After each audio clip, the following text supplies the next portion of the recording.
Everyone is so addicted to their phone. The question arises for a suitor, are you more interesting than my phone?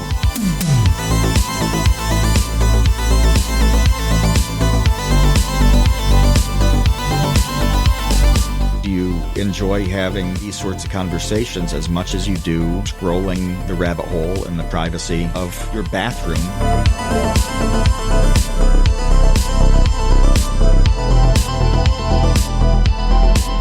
So much of YouTube consists of people putting out content that mostly gets no views. That's the market.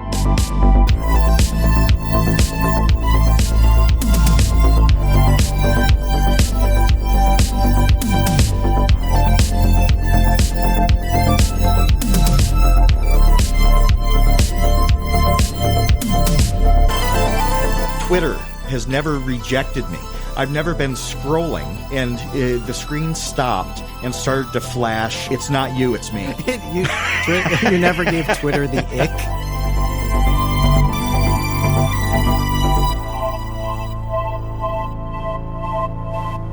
Hey, welcome to the Create Unknown, the home of Make Something Mean Something. I am Kevin Lieber, and with me back this week from the first annual TaborCon is Matthew Tabor.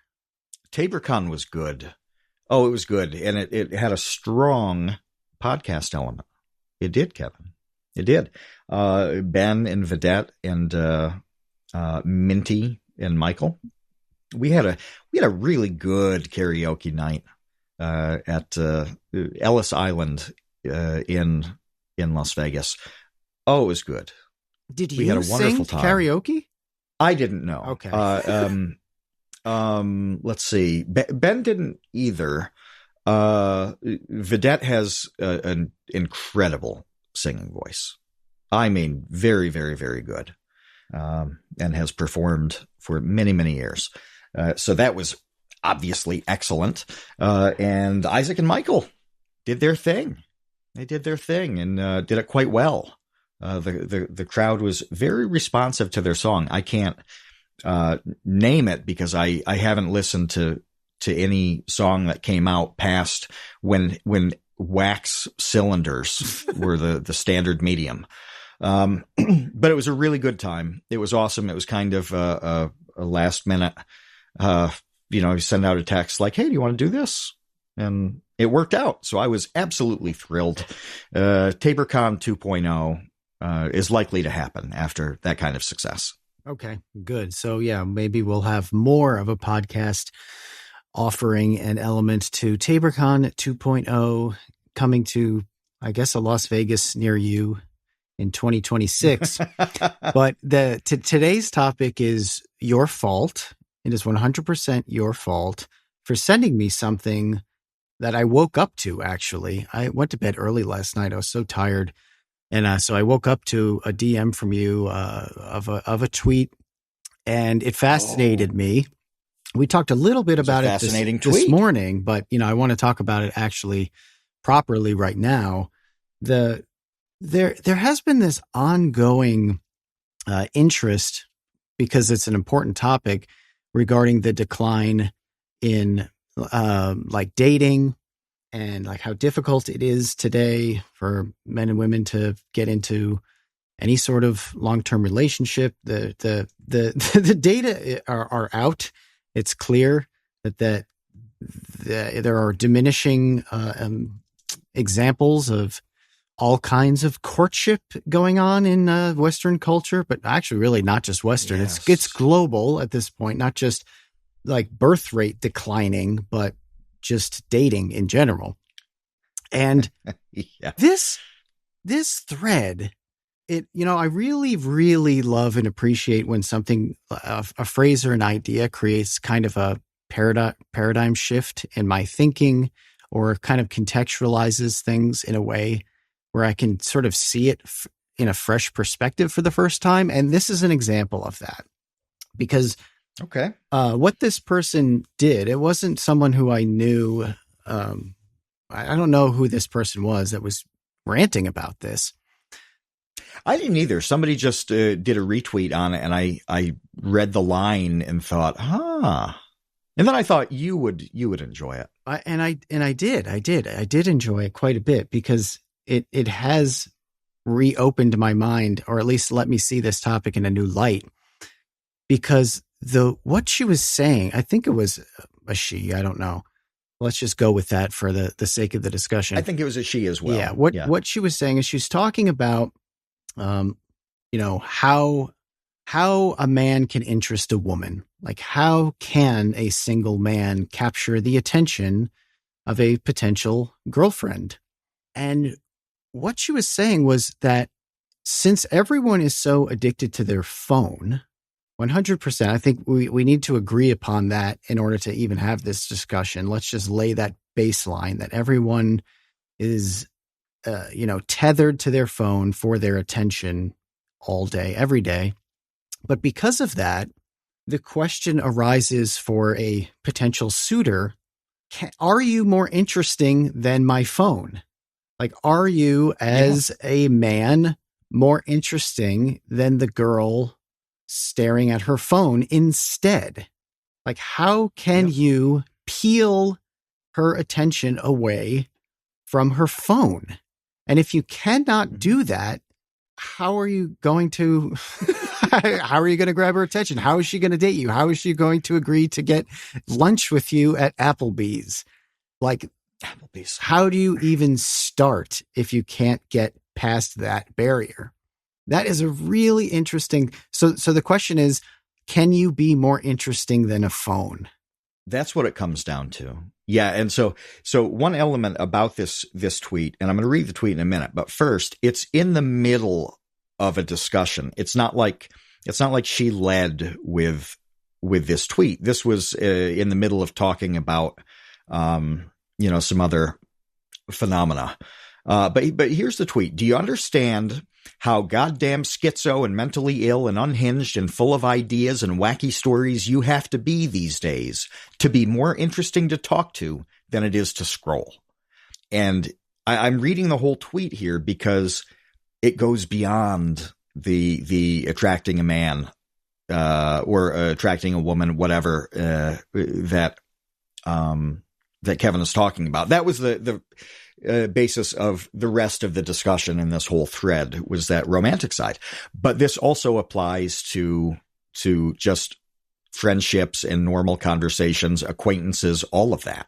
Everything is being held to this standard of what else could I be doing? What else could I be doing in the world? If you can sit there indefinitely scrolling on your phone, having a good time, not a lot of things are better than that. And, that was the point. Yeah.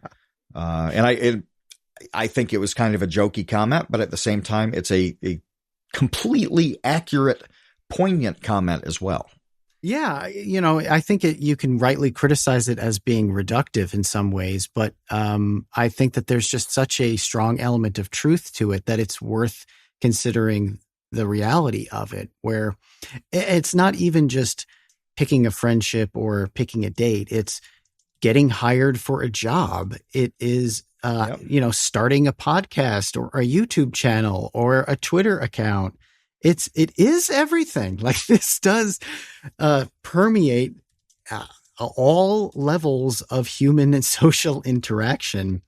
And I love the way that she flippantly, but I think, accurately describes how full of wild ideas and stories. And what she's saying there is, like, you really need to stand out.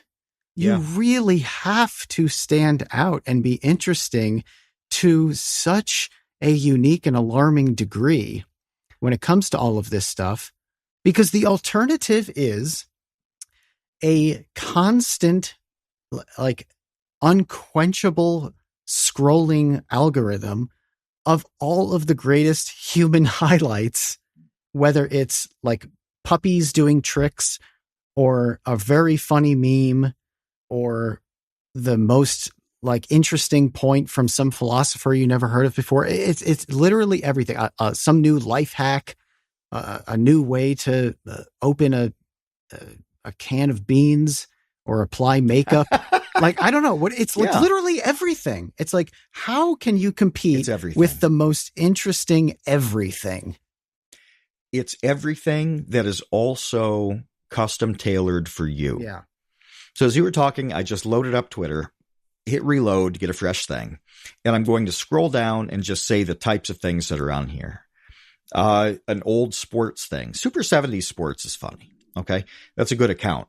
But sports, a wife chart meme. That's an ad. Some joke stuff, some politics stuff, some art, some news, another funny t-shirt account, some foreign politics I like, some history. Cats, the specific countries that I'm interested in. I just, an account about, Indian news, a great picture of an albino squirrel, which I'm very into squirrels. That's cool. People I like Death Inc. I like Death Inc. a lot. But yeah, okay. So my point here is these are all perfectly tailored to me. Body cam footage from cops. I like those accounts. Those are cool. So not only do you have to have this breadth of interesting things, the highlight reel that Kevin's talking about, but it also has to be absolutely perfectly aligned with my mind for you to be better than what the algorithm is giving me. This is impossible. This is an impossible standard. But it is the baseline now for everything, which is really, really frightening. But I loved your breakdown of what you're looking at, and then you just get to and a really cool albino squirrel, because it's just like such a specific and weird thing that you don't go probably out of your way to open up a browser and type albino squirrel pictures, but it's something that was delivered to you and you are fascinated by it.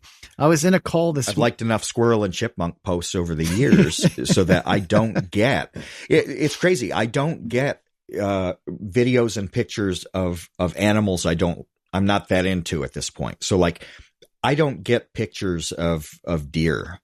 I'm not really into deer. They're cool, but I'm not into them because I see them multiple times a day, every day of my life. So like, the algorithm has picked up on this where it knows the animals I'm into. I get koalas, I get possums, I get squirrels, I get chipmunks. Occasionally I'll get a rabbit despite not having a tremendous interest in rabbits, but like I don't get snakes. I'm not into snakes at all. So yeah, even on the animal stuff, it's serving me the animals I like. And if it's an animal I don't traditionally like, it's showing me that video because something crazy is happening with that animal. It's like I'm not that into dogs. I'm very into cats, but I'm not that into dogs. But I might get a video of a dog doing like a backflip, and I'm like, oh, that's cool. That's cool. So it's giving me exactly what I'm into at this point. And how long does it take? Kevin, how long do you think it takes to know a person well enough to know what they're going to like and not like? To the degree that an algorithm, algorithm, be the human algorithm. Yeah, no, I think that's a lifetime. That's your 50th wedding anniversary. By that point, you have it pretty well established what your husband or wife likes to that degree at that point. But even then, I do not think that it's competing with an algorithm, because the algorithm is drawing from like all available things to present things to that person they didn't know that they liked. That's impossible to compete with. The albino squirrel example, like, I've known you for a long time. Would I think to show you an albino squirrel picture and think, oh man, Matt's really going to like this? No, I wouldn't do that, so. But we can, at this point, after a period of many years, we can do things like send an article or a tweet. I forwarded you a newsletter, Rob Henderson's newsletter on Sunday. Yeah.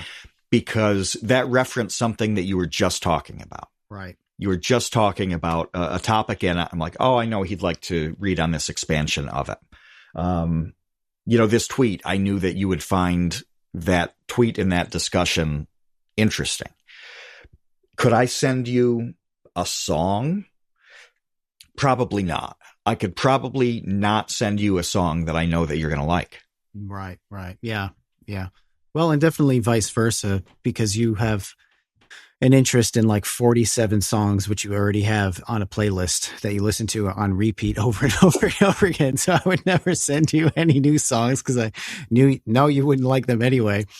But just as another example of the constant barrage of interesting things being served to you on the internet, or things that you can look up that you never thought were interesting. Just this morning, I was in a meeting and we had someone brought up this baseball card that I think was Billy Ripken. I think it was Billy Ripken, who is Cal Ripken Jr.'s little brother, I believe. Anyway, this baseball player had written on the butt of his baseball bat, the words F face. So the F word and then face. And somehow this got printed on a baseball card that like kids could open a pack of Donruss or whatever it was, Tops. And here's like Billy Ripken with, a bad word, a swear word on the bottom of the bat. And then of course, they noticed it, and I think they reprinted it with the F face words, censored. But now this is a thing where like people want to collect that card. And I'm sure why would you? It's worth a bunch of money. I'm interrupting you because why would you go into something so that's like a foundational brick in my wheelhouse? The moment I send you a DM that's like, "Hey, talk for a minute so I can run to the bathroom." Yeah, so I'm going to let everybody peek behind the curtain here. I've been drinking a lot of throat coat tea because I'm a little ill. A lot of water. Got to stay hydrated with a sore throat. I do that. The moment I leave the room for like 60 seconds, Kevin's like, "Oh, now it's a great modern era baseball card time." It's time to talk about the exact thing that you're obsessed with. We've never talked about this card before, though. No, why don't you go have explosive diarrhea as I start talking about Gojira and Lamb of God? Why don't you give me about 15 minutes on those bands? Well, yeah. So this is the 1989 Fleer Bill Ripken card. Yeah, and somebody else wrote that on his bat knob, I believe, and I don't think he knew when the photo was being taken that it said that on the bat. It was a prank, basically. But when Fleer discovered they printed a bunch of the cards before they realized, and then they did like probably the most famous fix is the black box. They just like airbrushed a black box over the knob so you couldn't see it. There are a couple different variations of fixes, but yeah, there are two probably truly iconic cards of the 1980s. And one is the Upper Deck Ken Griffey Jr. rookie. That's probably the defining card of the 1980s. And number two is the Billy Ripken F face, to the point where, even though that was Fleer, Topps just did a sort of parody of it. With Jackson Holliday, who plays for the Orioles. He's a really approachable, smiley looking kid. Young guy. This is last year was his rookie card year. But I'm putting it in the chat here, where it's just like nice blonde, smiling, happy kid, and he wrote "fun face" on the knob of his bat to do this. And it's kind of a quick parody there. How did this come up in the conversation, though? I just love imagining you like in the bathroom midstream, shaking with anger that you're away from the microphone and unable to respond to my baseball card anecdote. I was going to scream from the other room, but I knew it wouldn't pick up because before you joined, Taylor and Jen were in the chat when it was just me, and I was shredding documents, and the shredder is like 4 feet from the mic, and they couldn't hear the shredder. The mic, like blocked that out. And so I thought, okay, I'm in the bathroom. If the shredder didn't get picked up 4 feet from this mic, there's no way my screams from the bathroom are going to come in. Oh my God. I can't actually divulge how this came up. It had to do with discussing variants on a product. And oh, I see. Yeah, okay. Yeah. It was a product call. Yeah. So, but that was fascinating. They're still really sought after. They're really sought after. It's one of those things that's like, if you have a real baseball card collection of the junk wax era, you have to have this card for the sake of it. I don't have one, by the way, because I have no interest in that level of profane. I find it droll.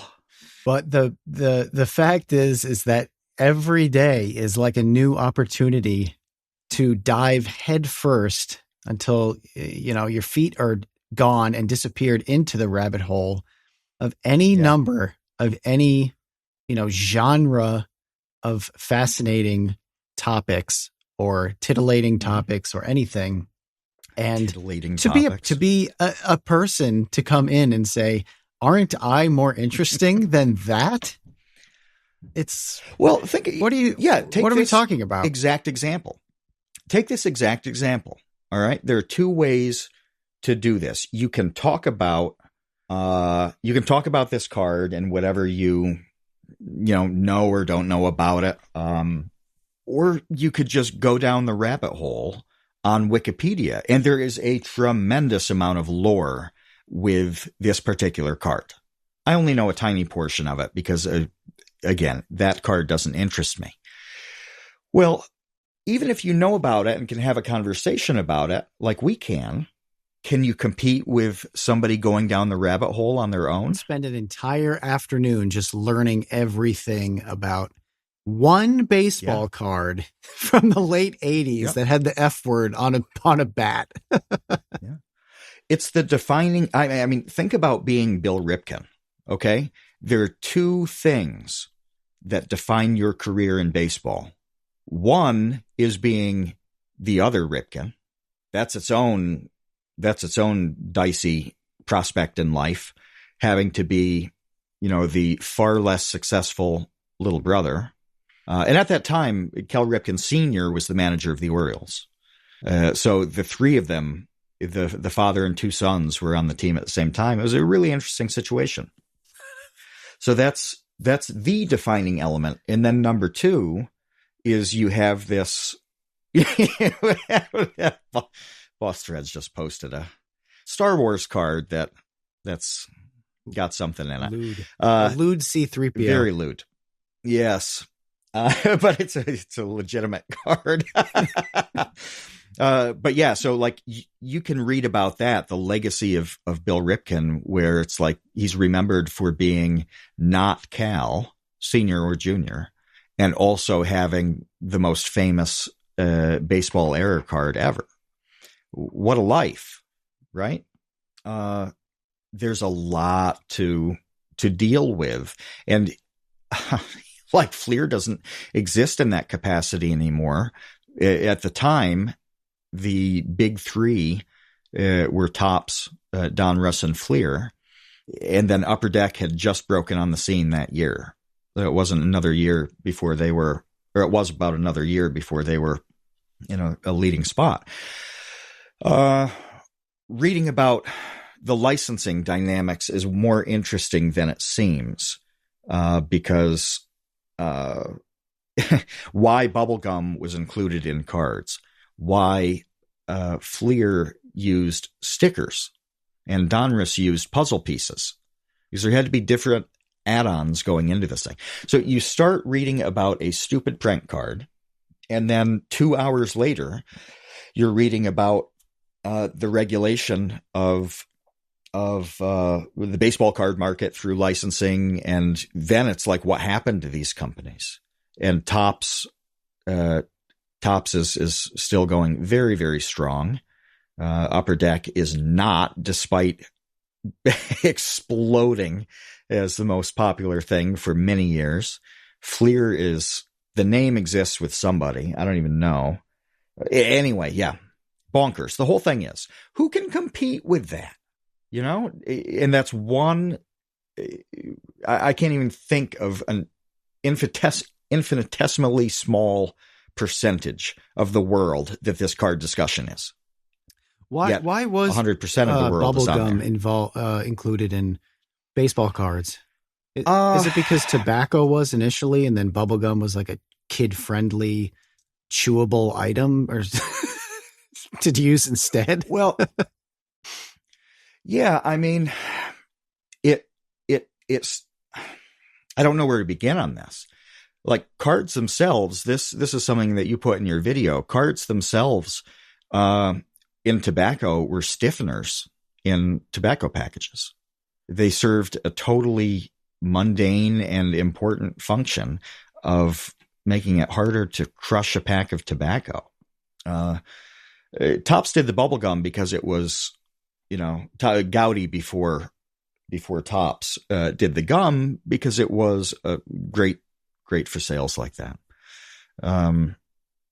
But the other companies, when they really came on the scene in 1981, had to do something else. They had to do something else where they would have a substantially similar product to what Topps had. And Donruss chose puzzle pieces. You could construct a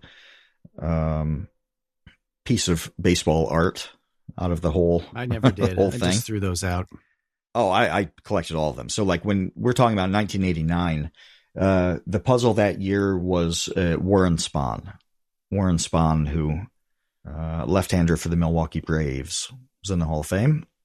I love that puzzle. That was quite good. Yeah, I mean, you can go on and on. Does somebody like the human rabbit hole? That's the question is, do you enjoy having these sorts of conversations as much as you do scrolling the rabbit hole in the privacy of, I don't know, your bathroom as somebody is talking about baseball cards in the other room? Well, there are a couple of things I thought of surrounding this subject. One is that I remember someone kind of complaining about how there was no more America's Funniest Home Videos. They're like, how come America's Funniest Home Videos went away? Like, that was such a great show. For anyone who's under the age of 40 doesn't remember America's Funniest Home Videos, it was a collection of home videos of people doing funny things, of accidents happening, people getting hit in the balls with a wiffle ball, or falling off of a thing, or, a cake in the face of a baby, like just silly videos. And that was really extremely popular for a long time. I think it might have started in 89. Around then, it was like it was either 89 or like early 90s with Bob Saget. And then it had a really solid run after that with another host, Tom something. I don't remember his name. But I read that tweet. I think it was a tweet about what happened to America's Funniest Home Videos. And my immediate reaction was, the internet became America's Funniest Home Videos. The entire internet is that show. So why in the world do you need to sit down on your couch at 8 p.m. on a Friday or whatever to watch a half an hour of America's Funniest Home Videos when you can scroll on your phone 24 hours a day and find America's Funniest Home Videos? Earth's Funniest Home Videos is what the internet became. And that's like really what we're talking about. I also had this discussion a few years ago at a YouTube conference that I went to, where someone who actually works at YouTube was going around a table of different creators, sort of asking them, what they think the future of YouTube will be, that sort of that sort of discussion that you have with YouTube employees. And the thing that I said that I got pushed back on, like people didn't agree with me, but I'm a little bit biased towards my own views, and I happen to think that I was right, is that so much of YouTube or TikTok or Twitter or whatever consists of moving forward, I think, aside from the kingmakers, aside from that small outlier percentage of people who get millions of views every single upload, consists of people putting out content that mostly gets no views. Mm-hmm. And then every now and then something explodes.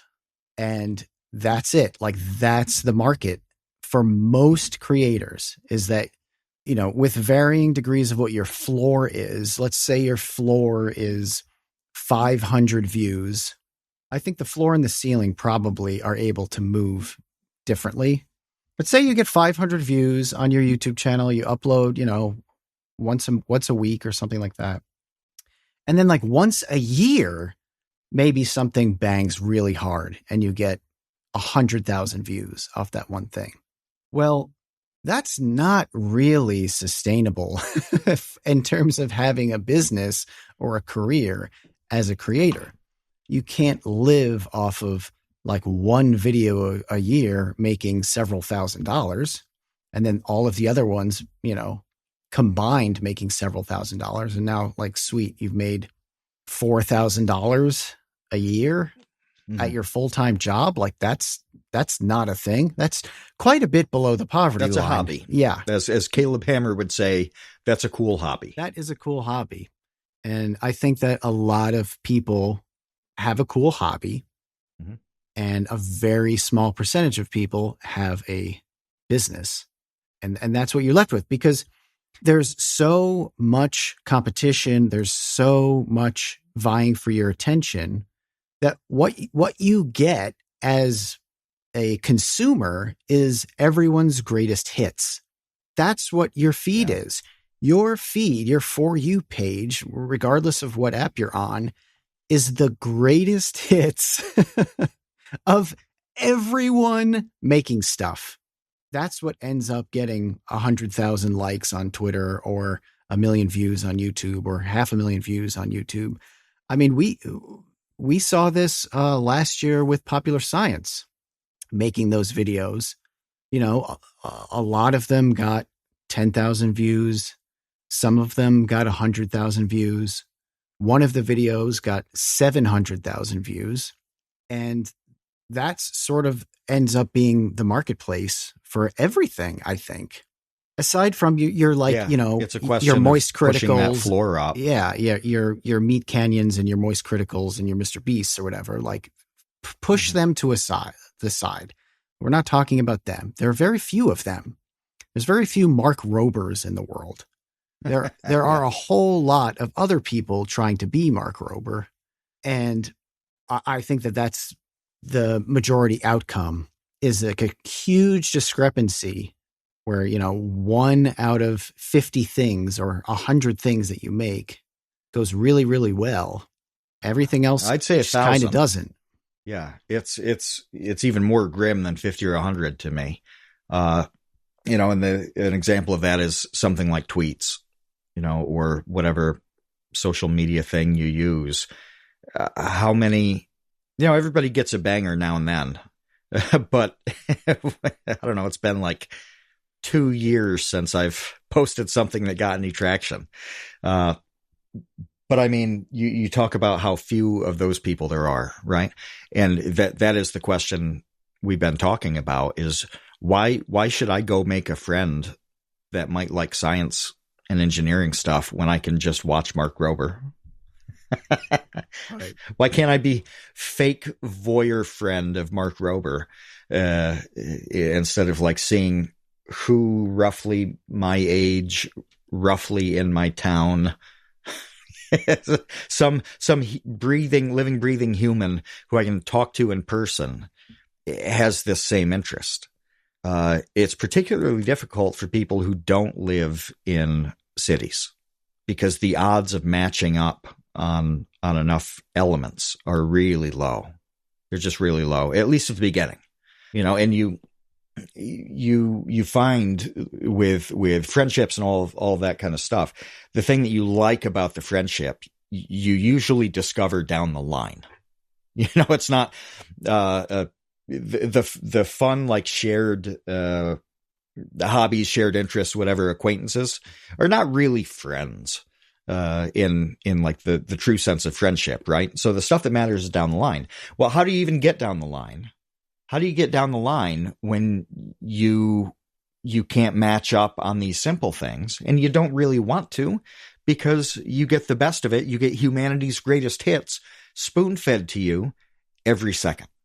So when I read these stats that are just grim in every possible way, where it's, men under 25, something like, I'm making up the number, but like 58% of them have never approached a woman in public, or like in person, rather, in public. But they've never went to talk to a girl or woman because they had an interest in talking to them. It's easy to make fun of that and say, these guys are just like low confidence beta losers. And a portion of them are. But when we talk about the alternatives here, it's extremely logical. It's totally logical. Why? Who's never rejected me in my entire life, Kevin? Twitter has never rejected me. I've never been scrolling. I've never been scrolling and the screen stopped and started to flash, it's not you, it's me. You never gave Twitter the ick? Yeah, I've never given Twitter the ick. Yeah. Yeah. So it's all positive. Doesn't mean it always feels good. Like you can get super depressed, the doom scrolling and all that. But still, like, it's no risk. It's no risk. You can disengage when you want. You can close the window when you want. Having the control over going in and going out of the thing is incredible. And that is a tremendous difference. Tremendous difference. We talked about this with a telephone in the past, on how different it is to send a text where you send it when you want. The person who's receiving it sees it whenever they want. They decide when to respond or not respond at all. And every element on both sides is as carefully calculated as each party wants it to be. They can do a slapdash response, or they can, spend hours thinking about what they're going to say. Well, that's completely different in terms of communication than back in the day when you would call somebody on the telephone. A person would pick up that phone before caller ID, call the house. Not know who is calling. You're not calling the person. You're calling the house. That's right. That's right. You don't know who you're going to get, if they're there at all. And that person didn't know who is calling. And then you have to figure it out in real time. That's a totally different dynamic. And that dynamic is not a part of all the stuff that you're talking about. You opt in and opt out at your own convenience, based on your own interest. Tremendous control over that. Why would you jump into a high risk, very difficult world that you have no control over? Well, and so I want to make something really clear, because there was another tweet that I don't at all. I want to make it clear, make this sound like this is two elder millennials bashing a younger generation. It is actually the total opposite. I'm happy to, though. But that's not what I want to do. I like it. You can do that. I'm not going to, because instead, I think everybody under 80 stinks. How about that? and over 80 or even worse. The people growing up today, the younger generation, this is such an impossible culture that they have to navigate. There was a tweet that people were pushing back on that I agreed with, the pushback on, where some boomer or something was talking about how easy kids today have it.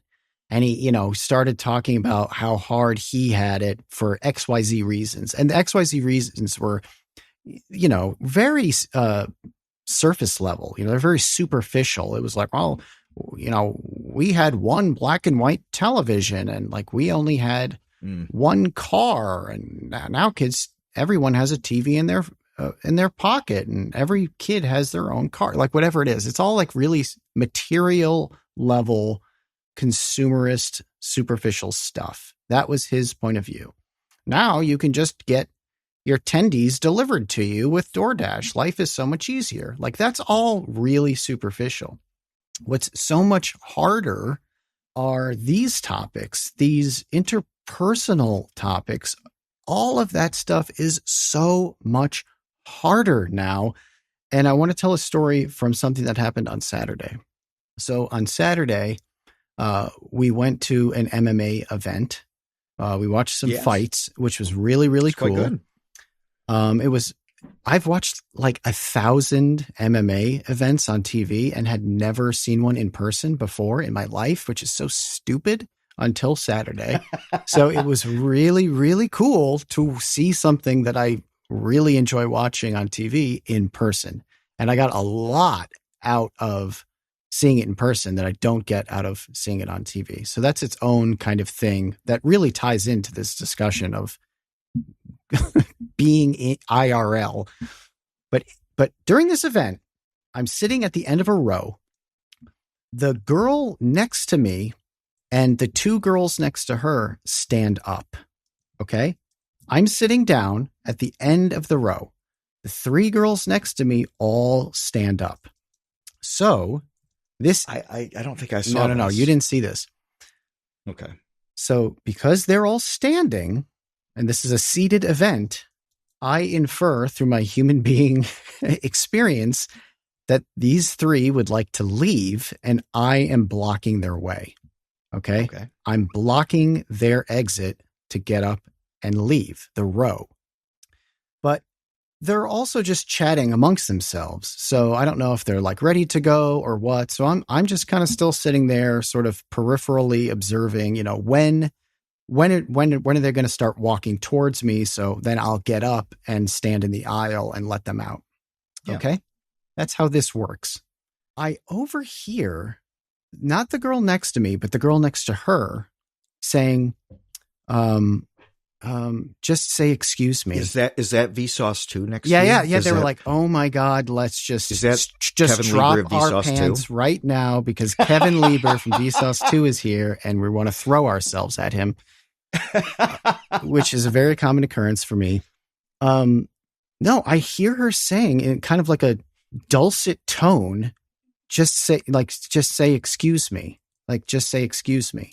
Over and over and over again. I think I heard her say, just say, excuse me, like 3 times until I finally took the initiative to stand up and get out of the way. The point is, this girl wouldn't do that.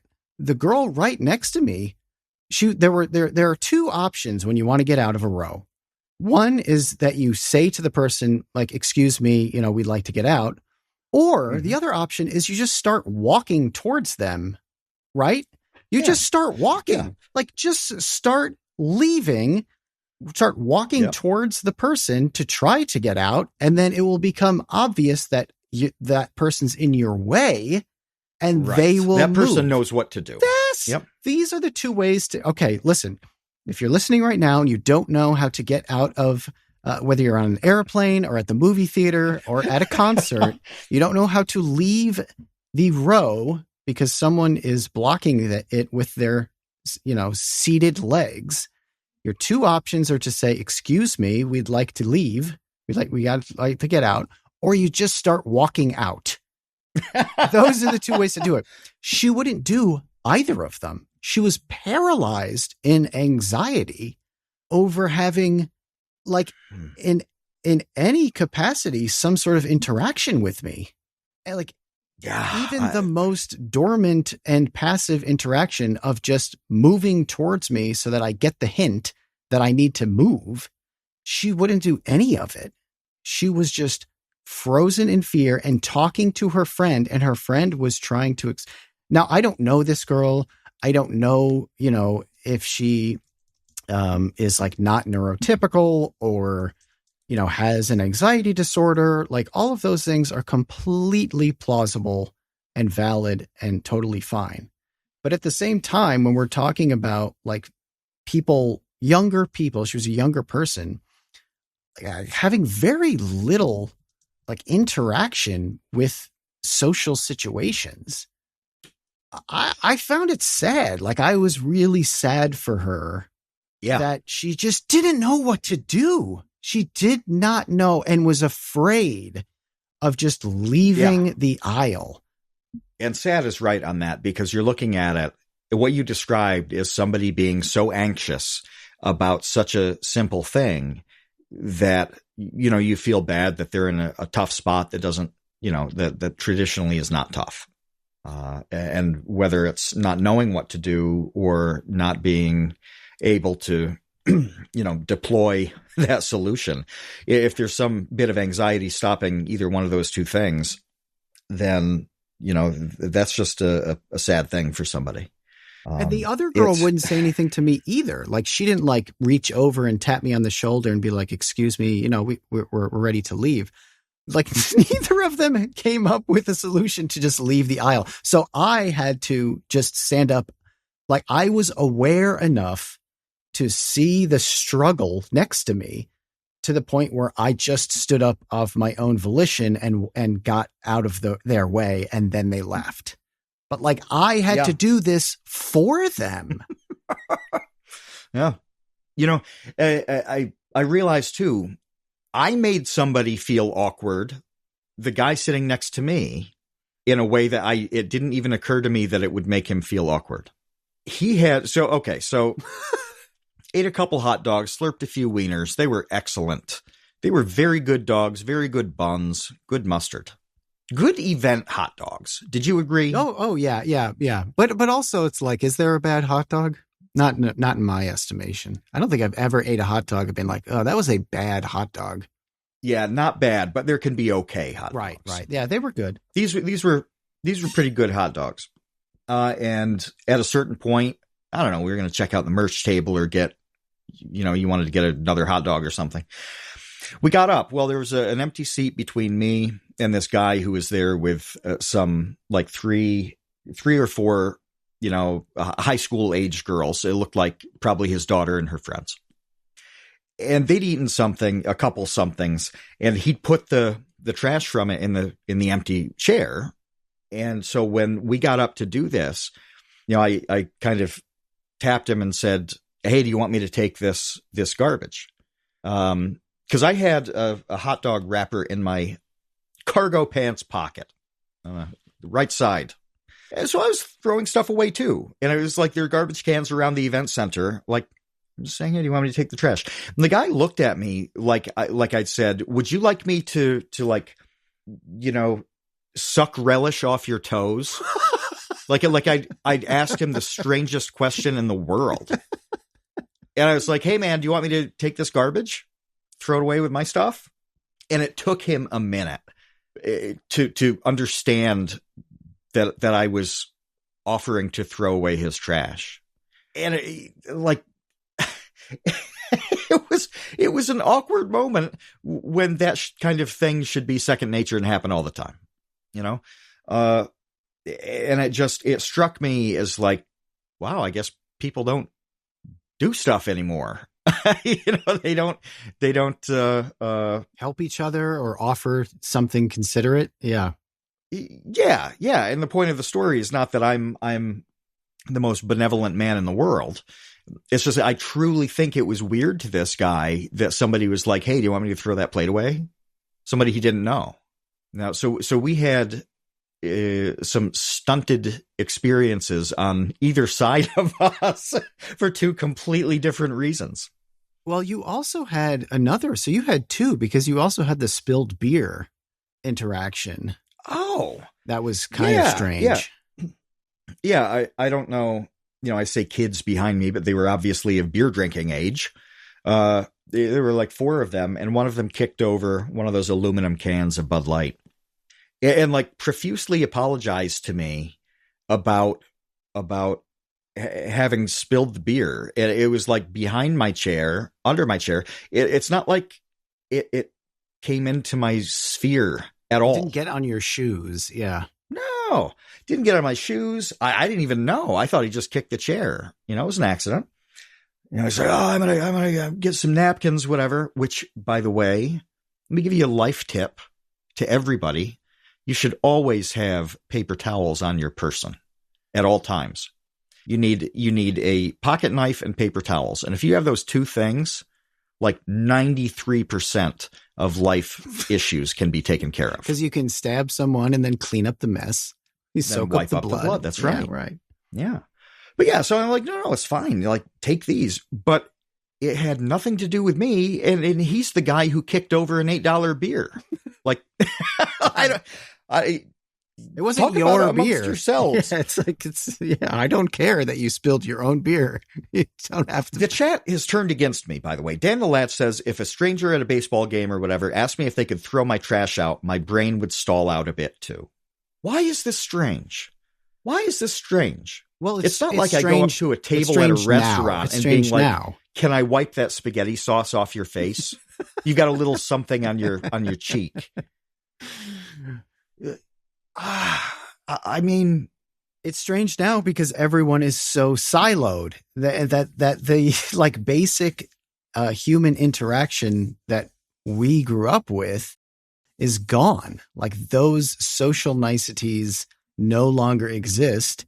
And now it's like, a nation of mercenaries where it's like, why would you help me? Why would you say hello to me why would you wave to me as I'm driving by on the street?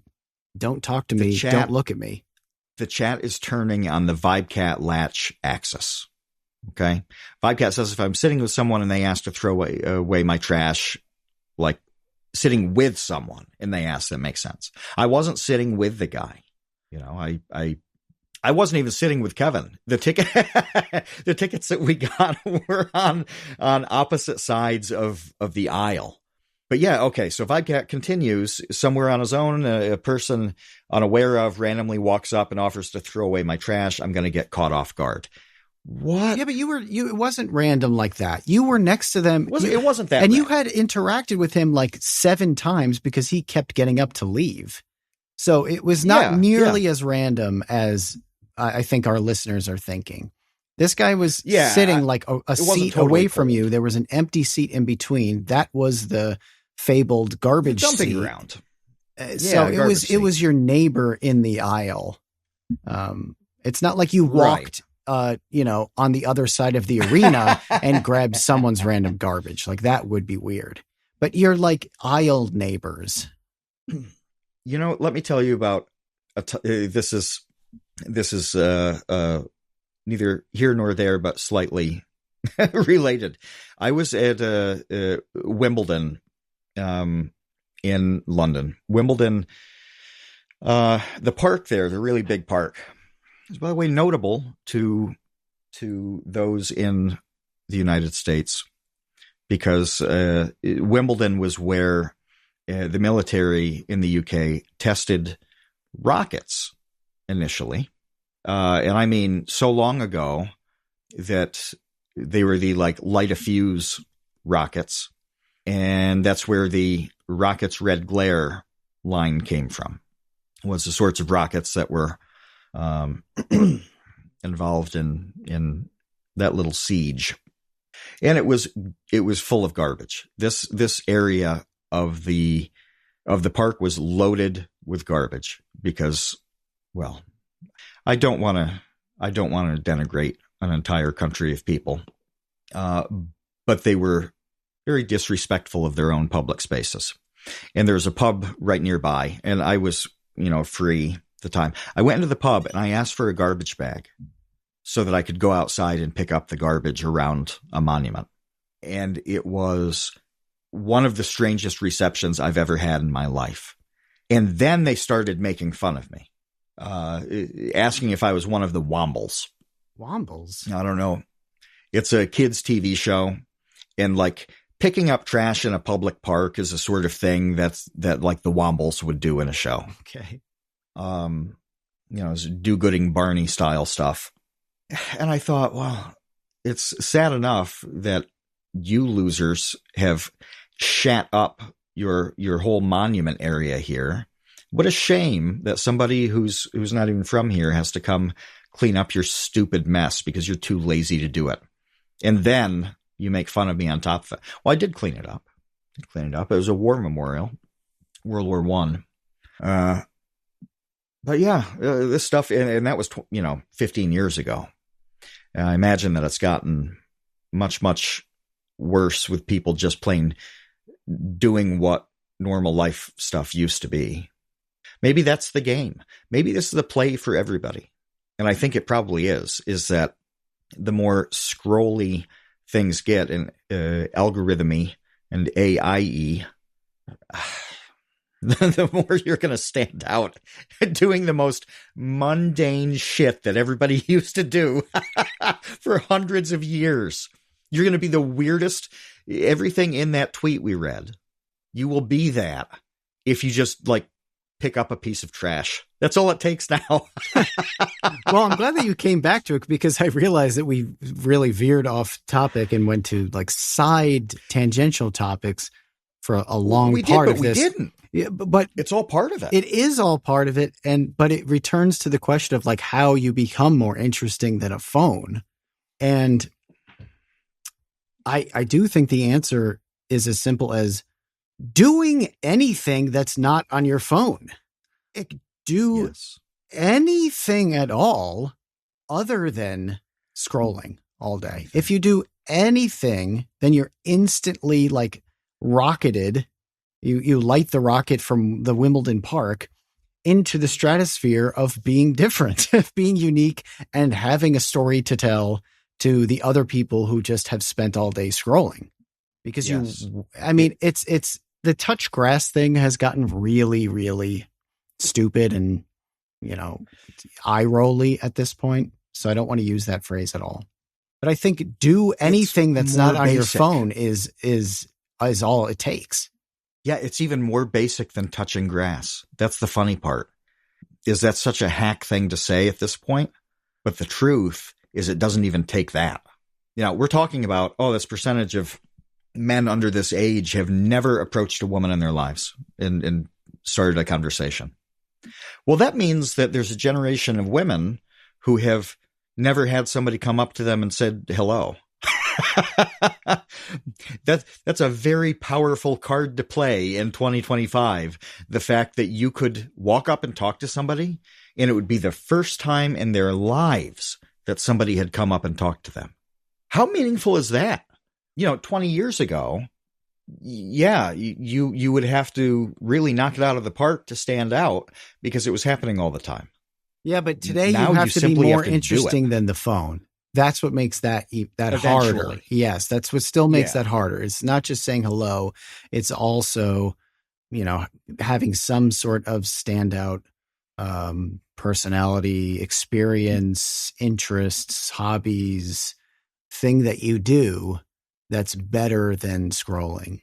Dan Latch has a really good point in the chat here, which is that the advantage that people have over the scrolling is that, you can prompt a person to talk about things they like and information about themselves.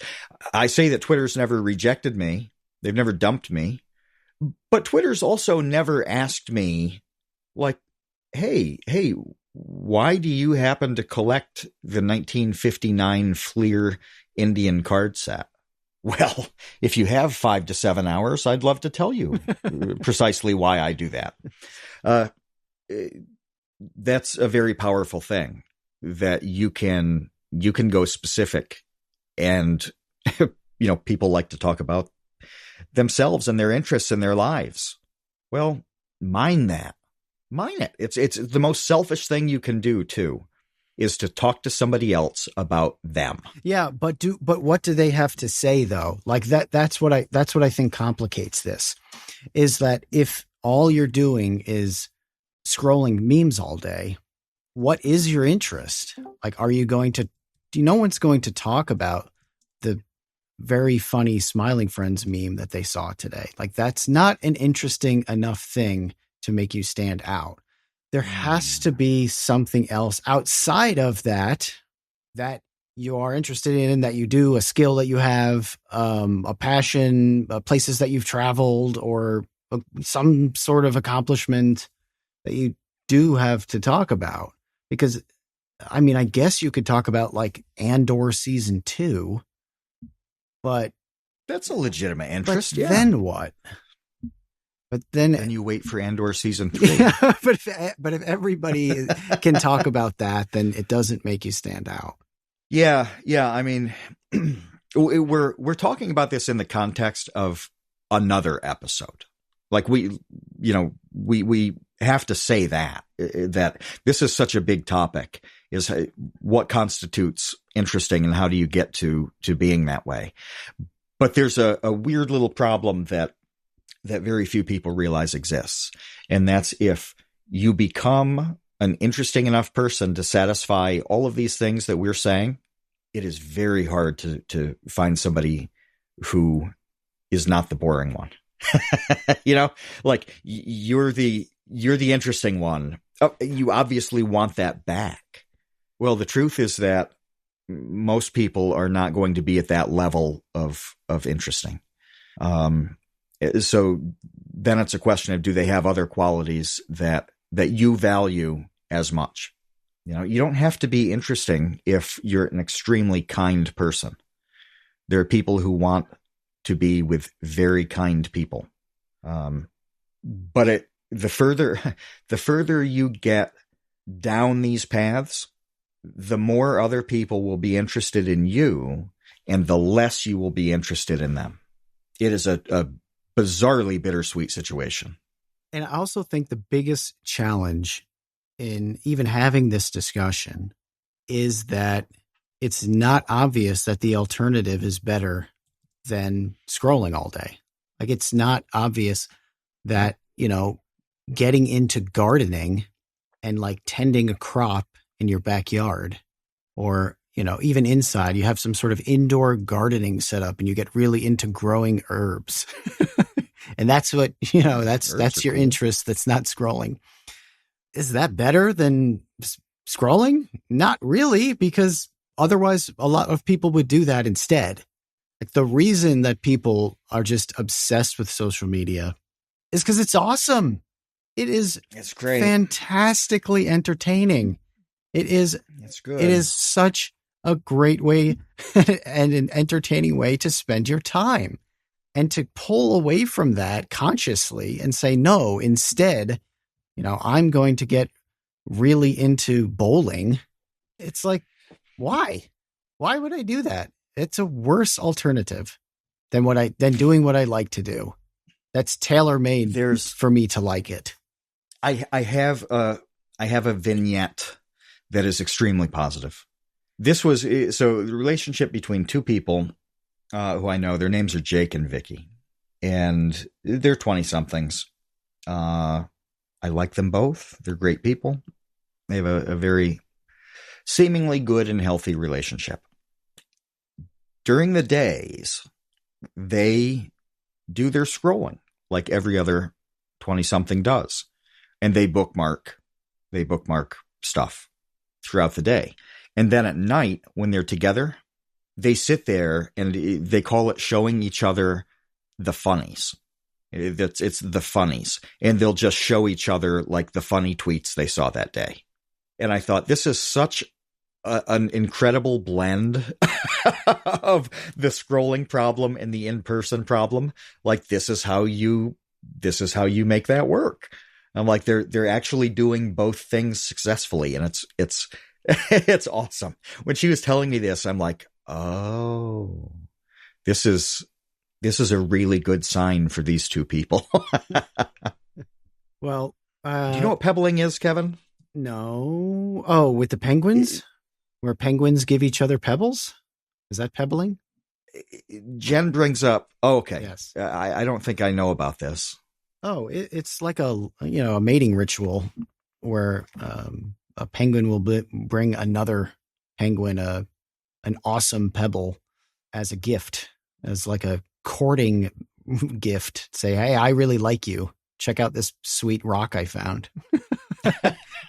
And they say, wow, that is a great rock. Let's mate. Jen says humans do it with memes and funny tweets now. Yeah. I buy that. It's the funnies. It's the funnies. It's the funnies. All right. Well, this is an important thing to think about. I have a lot of sympathy for people because I don't know how you get out of it. You know, I read this article a few weeks ago. I sent it to you, Matt, about like dopamine culture. I think we could do a different episode about dopamine culture. But what I'll say about the article here is that the conclusion for how to break free from dopamine culture sucked. It sucked. The conclusion was like, just don't do any of this awesome stuff that spikes your dopamine levels because it's great. And instead, the solutions literally are like, delete all the apps on your phone that you love. That's what you should do to break free from dopamine culture, is delete all of the apps that you're addicted to. And it's like, well, why would I do that when I get so much joy and entertainment out of those apps? So you're telling me to stop doing all of the things that I like, and I promise you that your life will get better. It's like, no one is going to do that. That is not actionable advice. It's absurd. It's an absurd thing to tell people. It takes a certain kind of... Yeah, a certain kind of person with an extreme sense of discipline. We talked about this with food stuff, saying like, oh, you need to stop eating pizza, which is the best thing ever, and start doing daily wheat germ enemas. Yeah, right. And I promise you're going to be happier after 90 days of this. It's like, well, okay, some people are going to do this, but the other 999 out of 1,000 need a better motivation for not eating pizza. Yeah. The solution to is not to say stop eating the pizza. Like, well, I don't want to do that. Stop looking at TikTok. Delete TikTok from your phone, and that will stop scrolling. That will break the cycle. It's like, okay, no one is doing that, so you might need to come up with something more compelling than that. All right, that's it for this week. Thank you to all of our patrons for hanging out with us during recording. If you want to do that, we talk before and after the show every week, every recording, about all kinds of topics. Today we talked a lot about bowling, which is a topic that Matt knows a lot about. I know very little about, and I'm always interested in learning new things. So we learned a bunch about bowling today that wasn't recorded. So if you want to get all... I also didn't bring it up. I want to point out that the two things that we did deep dives on today, which was 1980s baseball cards and bowling, I didn't bring either one of those things up. I am the victim here. No. You are the victim of my interest, because I like poking and prodding you on things that I know that you'll rant about, because that's entertaining for me. That's my version of doom scrolling, is just get you going on a tangent about something that I know you have tangents for. If you want to support the podcast, go to patreon.com/thecreateunknown. Please do. We are a patron supported podcast. That's how we get to do what we do. We'll be back next week. And until then, we will see you, Space Cowboys. Thanks for listening to The Create Unknown. We make this show with the support of our patrons. 100% of that goes directly to keeping episodes going every week. And the recent support has been amazing. Sidpoke, NRM, Venture Addicts, Weezer Good, you all really do make this show happen. Thank you to the Tots and the Dumpster crew, old and new, who save tiny little lives every month. And thank you to our grizzled, battle-hardened child infantry. Clemente de los Santos, Dan the Latch, Demetrius Andrews, Erica, Ferrycoon, Jen Mafasanti, Kevin Menard, Mikhail Steinke, Monahim, Natsu, Penny Piddler, Ryan Steer, Ryan Kinder, Samuel Manser, Sean S., Sean Malone, and Tom Videover. And a tremendous shout-out to our elite baby gang commanders: Atrocious Scuff, Kat, Dojangles, Graham Robertson, James Gallagher, Jeff Davis, Orange Vanilla Coke, Patrick Pister, TCU's personal pilot Andy, Ryan Carroll, Baseweight Vinthos, Yeetus Delitus, Jonas Walter, Nathan Robinson, and of course, Trev Stead. You are the elite. Thank you as well to our indentured servants, producer, editor Ben Webster, Minecraft mogul Laterman, Discord kitten wrangler Conrad, and producer emeritus Dan Yosua. Thanks to Baseweight for use of Created in the Unknown for the opening theme. Thanks to Electro Voice for giving us mics to sound good on top of it, and thanks to Main Gear for powering all our PC endeavors. The Create Unknown is an Unknown Media production in partnership with Studio 71.